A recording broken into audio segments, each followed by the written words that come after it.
Hi, I'm Jonathan Fields. Tune into my podcast for conversations about the sweet spot between work, meaning, and joy, and also listen to other people's questions about how to get the most out of that thing we call work. Check out Sparked wherever you enjoy podcasts.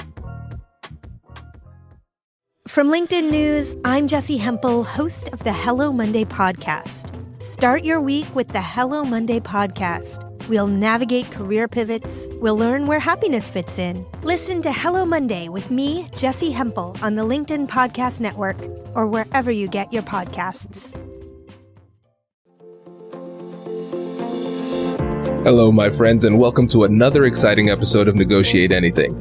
This show is produced by the American Negotiation Institute, and with over 5 million downloads and listeners in over 180 countries, listeners just like you have made this the #1 negotiation podcast in the world. Hi, my name is Kwame Christian, and I am the founder and CEO of the American Negotiation Institute. Here at ANI, we believe that the best things in life are on the other side of difficult conversations, and we are passionate about providing you with the best content that will help you to make your difficult conversations easier, both at work and at home.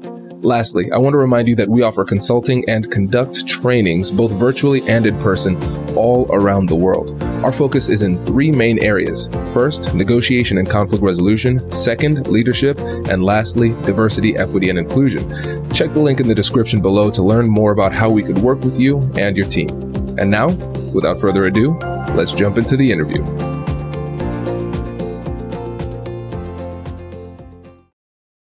So I was a full-time private practice owner. And so I had my therapy practice and then was considering going into the workplace belonging and well-being space, but then ended up having a surprise baby and had to put things on pause. And so I had only had maybe a handful of speaking engagements in 2018 before I ended up, delivering our son. And then I was 2019, beginning of 2020, I was I want to get back into this. I actually think I want to really go into this space of professional speaking and consulting. And then 9/11. It was pretty much almost like a 9/11. Feels like it. COVID happened. And it literally opened the door for me because, of course, everybody wanted to talk about mental health because of COVID. And then months later, the murder of George Floyd. And so they're like, oh, we also want to have a wellness, space. And, oh, well, can you talk about DEI? Can you do this? And I was like, well, I've always wanted to talk about mental health in the workplace, but now y'all are ready to listen somewhat. And so I took advantage of it. And then that's literally how Working Well Daily started to flourish. And so now I'm in year 3 officially. And it's been great. It's been great. And I've seen how much I've shifted in what I want to do and what I don't want to do, where I've left the DEI practitioners to do their thing. And where I'm this is where I come alongside you in a support, but I am not a DEI practitioner. I'm a clinician that addresses belonging and well-being from that clinical and emotional intelligence lens. I'm not here to help you rewrite processes and policies, but the knowledge that I give you, I hope will help you support the work that you're doing within your organizations to create better policies and procedures for the people who work there. Love it. Oh, this is cool. We're going to talk about emotional intelligence, just in general, but of course, as it relates to negotiation and conflict resolution. And now, when we think about emotional intelligence, I know there are lots of different definitions floating around out there. So what does that mean to you? What's our operational definition for this episode? Emotional intelligence is being able to really know yourself and be able to read the room is how I simply define it. It's being able to be comfortable with your emotions and be aware that other people have emotions too, and that you are able to understand them and manage them with ease. And so I feel like we are so desperately lacking our ability to truly know ourselves and control ourselves. And we are also not taking the time to really see that other people are hurting or are in need. I say that these last 2.5 years have been like the worst group project ever. I was like, we are failing at this group project because people aren't using their EQ. They're not being empathetic. They're not regulating their emotions. They're not effectively communicating. We are just becoming very self-centered and thinking about our own stuff. And I understand it's been hard. We've had a lot of loss. We've had a lot of uncertainty, and we're still in it. But this is a time for us to be more connected to people. And the only way I can see us doing that well is by elevating our emotional intelligence. This is great. And I love how succinctly you were able to define that. It's almost like you're like in the final processes of writing a book on the topic or anything. Would that be a fair hypothesis to I love your educated guess. Yes, it is a fair hypothesis, Kwame. I am in near the final stages of completing my book, The Color of Emotional Intelligence. It's really about how inequity has impacted the skill set and how we all don't use our emotional intelligence in the same way. The same way we all don't cook chicken the same way, and we don't make our pizza the same way. It seems like a skill we all have, but those of us who have been historically and systemically marginalized use emotional intelligence differently. This is great. And I think that'll be a really helpful resource. The more voices we get sharing this type of information, the better off the world would be. And I think it's important for everybody to recognize that there are differences, and then that it's important to recognize that so we can actually do something, so we can learn and grow and develop ourselves in a way that's authentic to who we are. And to have those difficult conversations, Kwame. Bingo. Perfect segue. Because what we're realizing is when we think about emotional intelligence, especially as the way that you described it, knowing yourself, the ability to read the room, understanding that other people have emotions and respecting that, and then being able to manage our own emotions, that puts us in a better position to manage the emotions of others. It sounds really obvious why this is good. And at the same time, yes, we realize that emotional intelligence is becoming a lost art. So what is it that makes this critical skill so difficult to acquire? That's a very good question. I don't think we are very good self-auditors. Self-awareness is one of the domains of emotional intelligence, and it's really the bedrock of it. The more we are aware of ourselves, the more we are able to know how we're showing up. But we need feedback, and people don't like that F word. They're like, wait, no, you don't really tell me about myself. Just affirm me and make me feel good. And the thing is that it's like looking at a mirror and walking away and forgetting what you look like. Like you need a reflection back at you to tell you that you got, some spinach in your teeth or, there's something, on the side of your eye or whatever. And that's what emotional intelligence is, but that self-awareness. The more I'm able to understand that I may not be as good of a listener as I thought I was, because I asked my partner, hey, how do you think I am in our communication and my listening? When we're asking our colleague, how am I showing up? Am I impatient?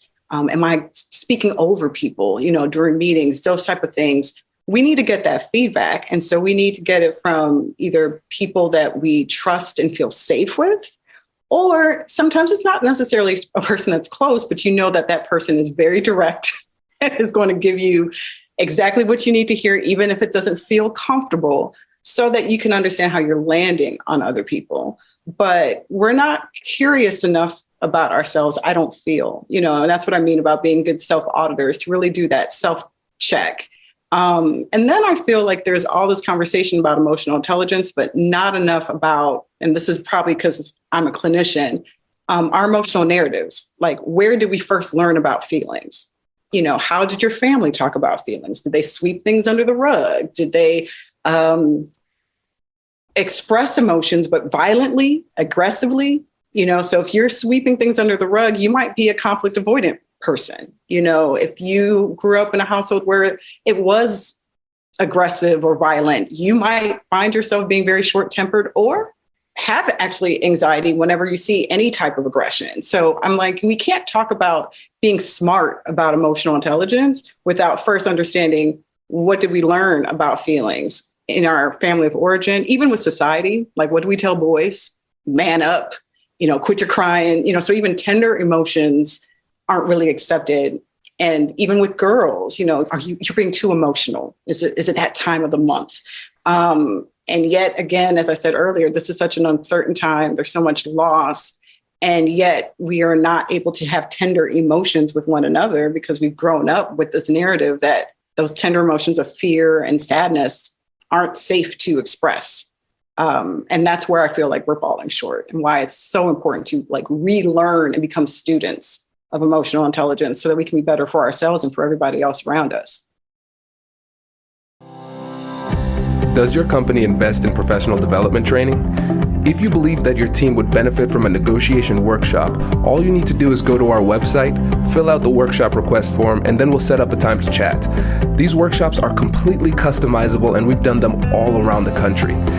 Negotiation and conflict resolution skills are beneficial across all professions, but they're especially useful in procurement, purchasing, sales, sourcing, and contract management. Our calendar is filling up quickly, and we even have some workshops scheduled for next year. If you think you might want one, I'd suggest reaching out soon so you don't miss out. Check out the link in the description to learn more, and we will be right back after this.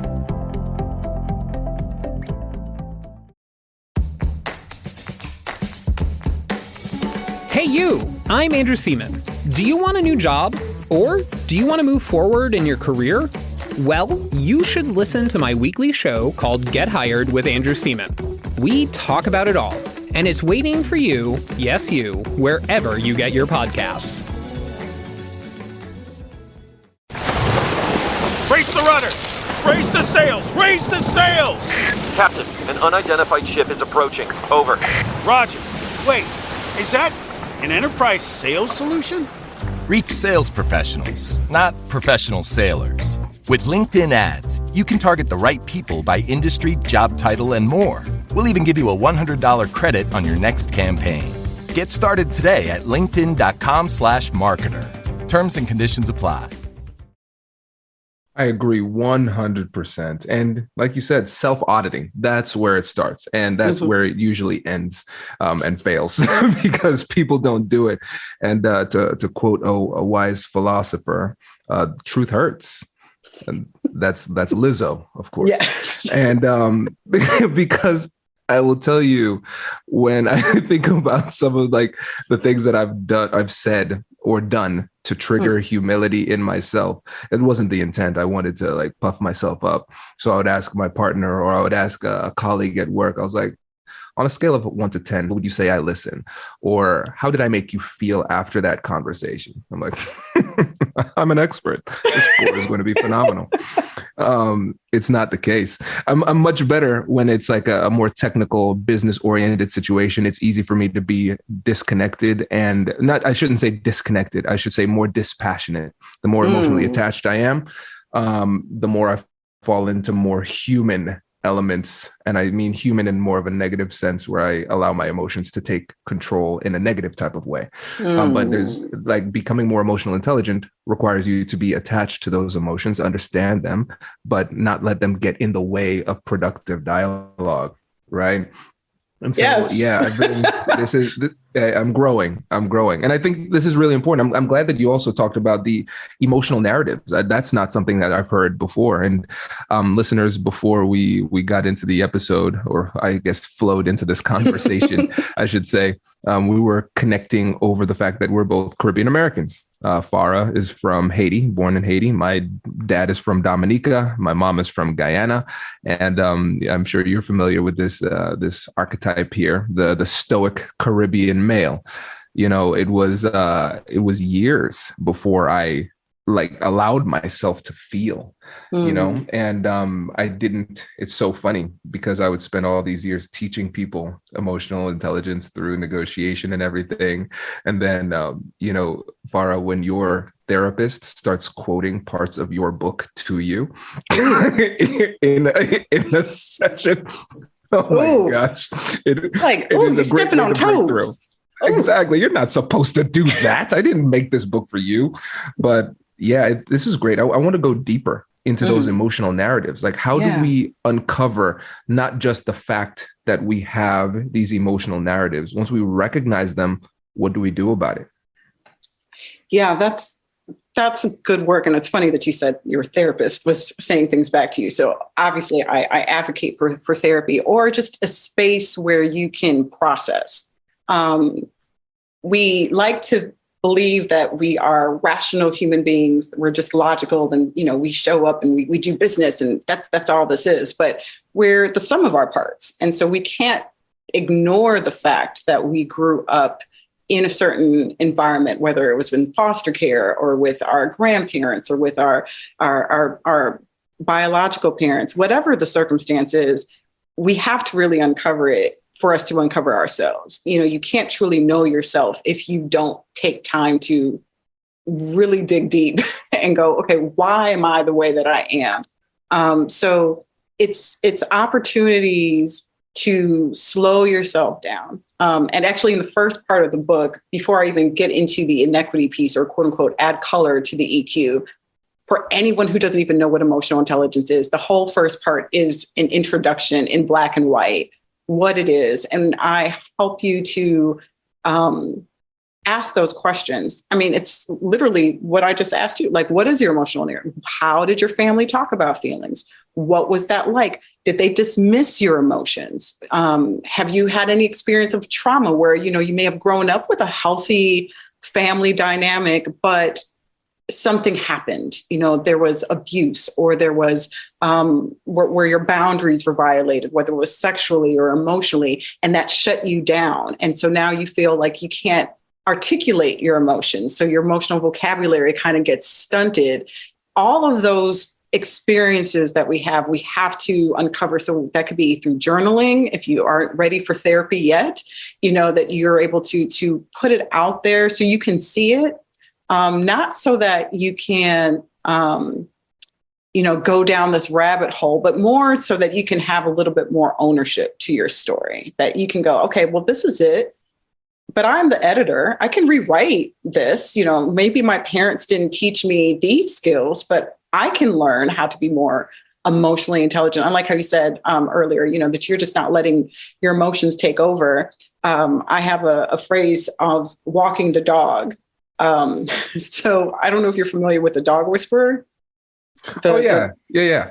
Okay. So like years ago, I was watching the show and Caesar, I think that's his name, is teaching his clients like how to walk a dog. And he said, you don't want the dog to be in front of you. You don't want the dog to be behind you. You want to make sure that you're walking right alongside the dog. And I'm big on metaphors and analogies. And I was like, oh, this is the perfect picture of what emotional intelligence is. You don't want your emotions to be leading you, right, and guiding you. They're in control. You're going from 0 to 100 in 0.2 seconds. You don't want them to be behind you because you can't see what's coming. So that's like passive or passive aggressive behavior. You want your dog, AKA your emotions, to be walking lock in step with you so that you can see them, you can engage with them, you can manage them. And that's how you're practicing, like at least the first two domains of emotional intelligence, of self-awareness and self-management. I see my emotions. I'm happy because X, Y, and Z. I'm angry because this happened. I'm frustrated or I'm sad because, so we're being aware, we're assessing where it came from, and then we're hopefully now being able to address the situation in the right way. So when we're learning about our emotional narratives, we want to practice those 3 A's of being aware of our own narrative, assessing what came about, like, why is it this way? This is not to blame your parents. Dad, this is your fault that I don't cry in front of my wife or whatever. But even to take a moment and practice that empathy, that social awareness piece of like, well, why did my dad raise me this way? Being Caribbean children, we understand that life was different. We understand there's a cultural component there. And that's not to excuse them, but it helps you to understand there's a reason why. And after you've assessed that, then you can go, okay, well, how do I want to address this? What action can I put forward that will serve me and ideally other people well? So it's just taking the moment to practice the pause and just ask yourself, what is my story? This is great. I love EQ. I could talk about this all day. I know I could too. And my listeners are like, yeah, Kwame, we know. And We've been here before. We've been here before, right? And so I can hear the very business driven people in the audience like, when are you going to get to the negotiation stuff? Okay, let's get to the negotiation stuff. So let's paint this picture. Mm-hmm. What happens if you do not have a high EQ in a difficult conversation? What is the risk? Several things could happen, depending on what emotion is coming up for you. So if you aren't practicing your EQ to regulate yourself, or as the wise words of Ice Cube, check yourself before you wreck yourself, you can run the risk of losing whatever it is that you're trying to gain in the negotiation. So if you're leading with anger, no one wants to negotiate with a hothead. No one wants to negotiate with someone that doesn't seem like they have it together, especially if you're trying to create a contract to form a relationship. So it's not a one-time, one and done, like you're just trying to bargain a car. If it's a long-term relationship, someone goes, this is how you're going to deal with this negotiation. I may not want to work with you going forward. If it's anxiety that you can't regulate, then you may try to opt out of better than me. Negotiations sometimes could take some time, right? It's not just always a one-time conversation, but if anxiety or fear is something that you don't regulate, then you might opt out before you actually even get to what it is that you want. You might misread, and anger can do this too, the other person's words or facial expressions because you're in fight or flight mode. So learning how to use your EQ and regulate yourself and manage your emotions allows you to pace the negotiation much better. So you're not so quick to exit, and you're not also so quick to burn a bridge. But it allows you to even to notice what's happening with your counterpart. Are they getting angry? Is there time for you to maybe have a well-timed joke, to bring some levity to the situation? Are they nervous? And if so, what can you say that could assure them and can bring some type of calm to the situation? So it's not just, you being able to check yourself, but it allows you to also be able to check the other person if they're, losing it and they're getting out of control, that you can say, hey, maybe we need a brief recess. Maybe we need to take a break. We'll come back to this, after we've cooled down a bit, because you want, ideally, in a good negotiation, both parties walk away feeling content, that they feel like they may have had to compromise on some things, but at the end, they got what they wanted. And so if we don't allow ourselves to really manage our feelings well, we can end up losing, we may get the job this one time, but may lose, future opportunities with this company or this person. Or if it's anxiety, we may get a worse deal than what we really wanted because we were operating out of fear. Yeah, I love this. So essentially, it has a negative impact on our performance. Yes. Yes. The long story short, that's really what it comes down to, because our emotions will have an impact on our words, our actions, our decision making, our perception of the situation and the other person, our analysis of ourselves and the other person. We're going to make worse reads. We're going to perform at a lower level. Yep. And what you said about the pacing is really interesting, because you think about a car, for instance. Mm-hmm. Imagine if you are driving really fast and you're redlining your car. Of course, this is something I've never done. I always drive the speed limit, but hypothetically, let's say you are growing up in a small town, let's say Tiffin, Ohio, and you're on a country road and nobody else is there, and you are 16 and you want to play with your car. And I loved how you can picture this so quickly in your mind. I know. Mm-hmm. I'm a storyteller. Yes, you are. And so what we do then is you floor it and you see how long you can do it. And then after a couple of minutes, your car turns off and you're like, my parents are going to kill me. Caribbean American parents operate differently. They have a different set of laws and I'm going to die today. And that's kind of like how your brain works too.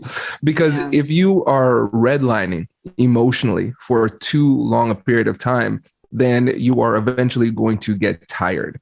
Just think about when it comes to willpower. Willpower is like a muscle, right? We have decision-making fatigue. All of those types of things is going to impact how long you can stay in the conversation. When I'm thinking about my mediations, I mean, some of these mediations could be like 3.5 hours long. You have to be able to stay focused. Yeah. And if you're allowing yourself to burn too hot emotionally and you're not managing yourself and pacing yourself, then your brain slowly starts to get tired. And then you make worse reads, you make poor decisions, and then you cannot last long enough to be effective toward the end of the conversation. Because if you're effective for 90% of the conversation, then your brain starts to fail for the last 10% when you're supposed to be making a decision. I mean, it's almost like the other 90% doesn't matter. So I really like that injection of pacing into the consideration too.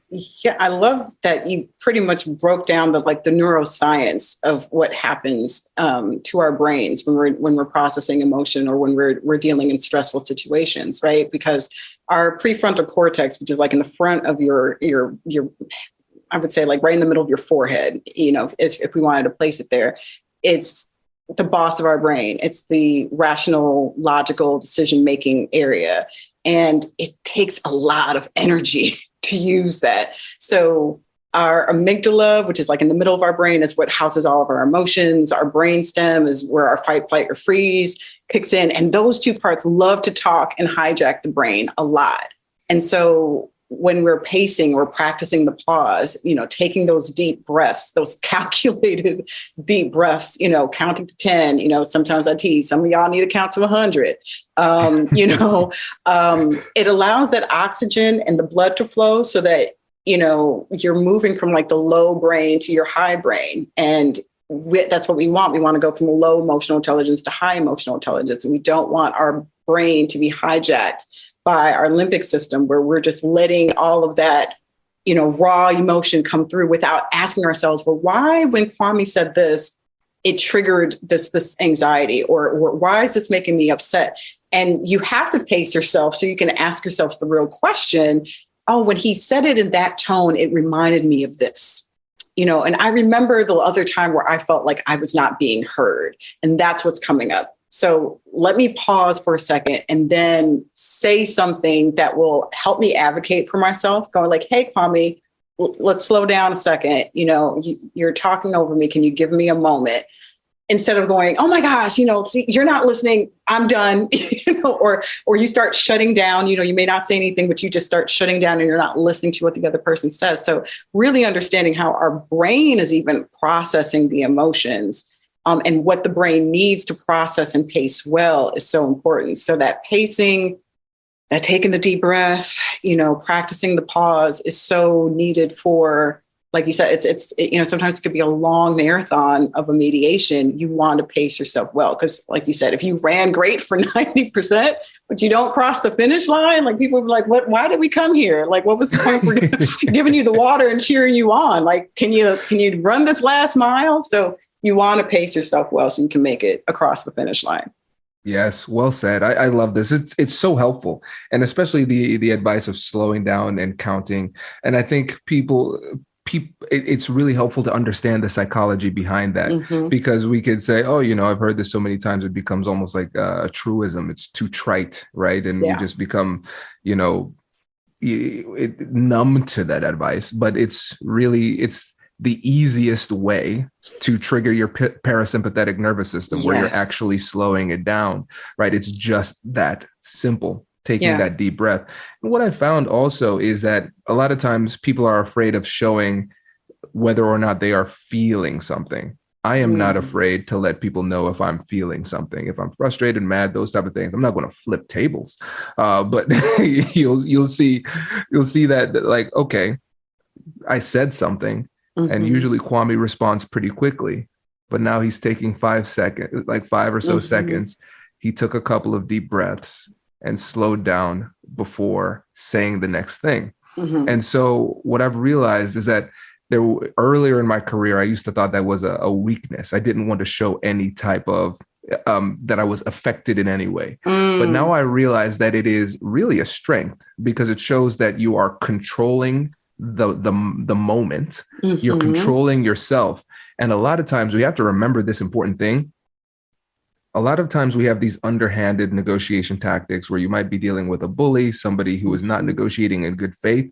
And a major part of the success of those underhanded negotiation tactics are contingent upon you making a bad decision in the moment due to emotional pressure. And if you can demonstrate to the person that no matter what you do, I'm not going to make a bad decision because of emotional pressure, then you diffuse a lot of the negativity and bad behavior that could come your way. That's good. That's good, Kwame.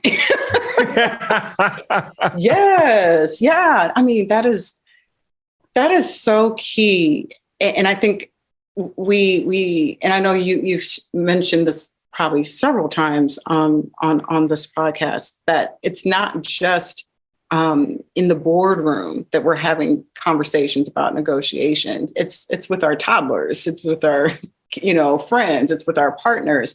And, when we talk about slowing ourselves down, so I'm speaking to the parents out there that have had experiences with toddlers, and we're watching them like lose it.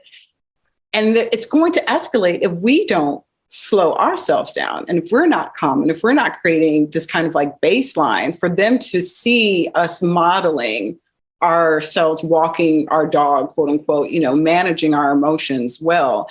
But I think that, what you said is so important, because if I'm the other person that's trying to aggravate you and agitate you, and you're like, yeah, I'm going to breathe through this because I see what you're doing, it throws them off their game.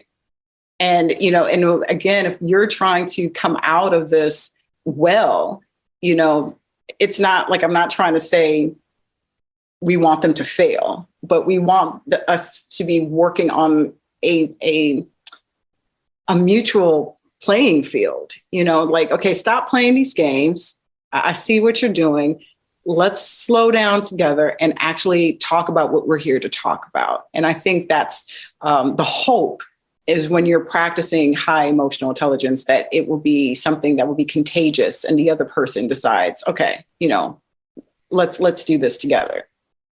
Exactly. And again, it goes to one of the things I talk about called conversational leadership. So it's not just that I want to have an effective negotiation. I think about it in terms of me coaching the other person through my behavior on how you should act, right? You see this? I'm upset. I'm clearly upset. You can tell because I took a deep breath, but I didn't eviscerate you. You deserve it. You do. But I didn't do that. Touch you. But I won't. Right? But I won't do it. And I expect the same thing in return, right? And so it's constantly taking advantage of these opportunities to not just lead yourself emotionally in these conversations, but also to demonstrate how you can and should carry yourself in a conversation to the other person. You're right. It is contagious. And they might not consciously realize, oh yeah, I like the way that Farah handled that. I should do that too. They're just realizing we are collectively creating a culture for our little bubble of a conversation. Yes. Oh, I like that little bubble. That's not what we do. We keep our cool. Yeah. Oh, that's good. Yeah. One of the things that's really frustrating, Farah, you'll see this, when it comes to writing a book, is the book has to end, but your growth never ends. And so one of the most frustrating things is coming up with these cool concepts and terms. And I'm like, why is that not in the book? But that's because it's for the next book. Exactly. It's for the next book. And I think that's the exciting thing, because what that lets us know, and I think this is also why people continue to enjoy your content, is that you remain a student in what you teach, and I think great leaders stay studious, stay wanting to learn more. And also, because you still want to stay a few steps ahead of those that you're teaching.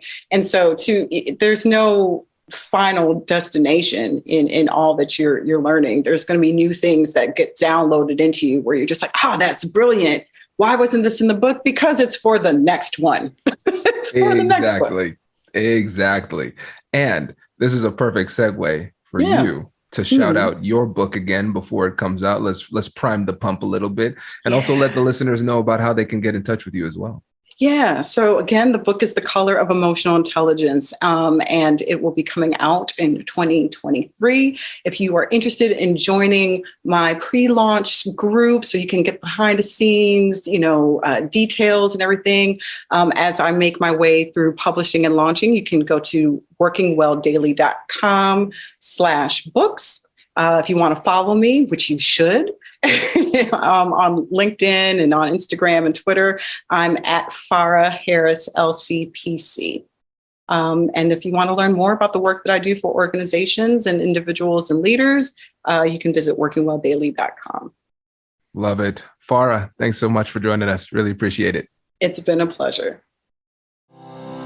Congratulations! You've just joined an elite club. By listening to a full episode, you're now officially on the Negotiate Anything team. So welcome aboard. What most team members do is they subscribe to the podcast because that allows them to automatically get the latest episodes of the show. The best things in life lie on the other side of difficult conversations. Keep learning, keep practicing, and keep getting better. Your relationships will improve, your career will soar, and you'll have the confidence you need to get the most out of these crucial conversations. Again, thank you for joining the team. We're excited to have you, and I will see you in the next episode. I'll catch you later.